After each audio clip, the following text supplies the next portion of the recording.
This is a rational response to rational response. The person I'm referring to, I'm not very familiar with all the people in YouTube, but I think he's specifically is Brian Sapient. I don't know if this means that he has another user account of whatever. In one video, he makes a claim, and now I have to test whether this claim is backed up by facts, and therefore I'm going to ask him to tell him what probably he has told many times to several people, that now the burden of proof is on you. In one video you claim that you're very generic, so I have to assume that what you mean there is the believing God. To believe in God in any way means to be delusional, and it means by this you mean that the person who believes in God has a mental disorder. Now, this is what I have to assume about what you mean by mental disorder. By mental disorder, I'm assuming you mean that there must be some biological, neurological condition associated with that. Let me make an example. Let's say I'm here. I'm perfectly rational. I'm perfectly aware of my condition. I am responsible for my actions, and nevertheless, let's say one day I decided I want to kill some other people just because I don't accept the codes of society, just to satisfy my egotistic need to do that.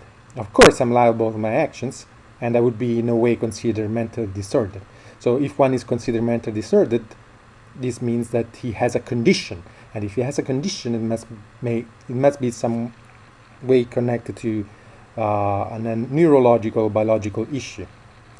Now, you have to prove that all people who believe in God have a mental disorder, because this is what you claim in the video. And in proving this, you have to account for several observable and observed facts. For example, the number of people, the percentage of people who believe in God today has decreased, at least in several nations, with respect to the past. Just for example, in Europe, probably they might have dropped by 20 or 30%. So you have to explain if this has happened because of a cure that has been given to the people who live in Europe, or because of a genetic modification that just in the last 100 years, probably 100 years, has probably been responsible for this kind of dramatic change in the number of people affected by this mental disorder. And so you have to explain these things. You have to explain the history of this mental disorder, why it took place during time. So if it is genetic or if it is neurologic, you have to explain how the process works and how people are cured. And it's a very important matter, because probably 80%, we are talking about 4, 5 or plus billion people in the world who are affected by these disorders. So of course, there are probably more than any medicine that can treat this disorder.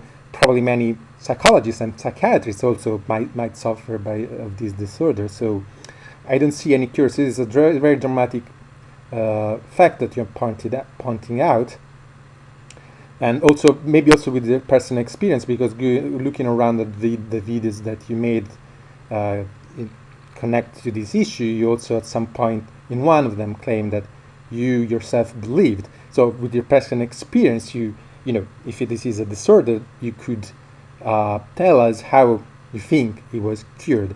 Of course, if it is a mental disorder, I also don't understand what's the point of discussing with people, trying to convince them that there is no God, which is a good part of what I understand you do on YouTube. And this would be, if your theory is right, this is a very important piece of information, because it would mean that this is all, useless, because what we should be looking for would be some kind of psychiatric psychological cure for the people who believe it. So, of course, I'm not sure you have the expertise. Maybe you do have the expertise, but certainly we should leave it to the people who have that expertise. So you have to, if you cannot explain these observed facts, you also have to explain out what you mean by mental disorder. You have to provide your theory, your scientific framework for that, and so that you can verify your claims. And also, if you do have, some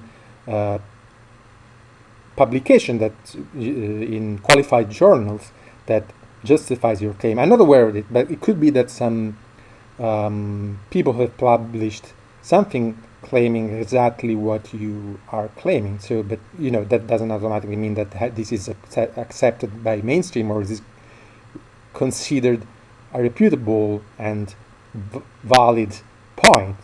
In this context, quite often people might disagree, but still recognize that there is a point. So, if you can point to us those publications in which the correct definition of mental disorder connected to the belief in God is defined, in what way these people prove that this is the case, and if they do have any kind of proposal to how to solve this worldwide dramatic disease that we have been affected from since ages. I mean, this is a very severe observation that it's very important to address.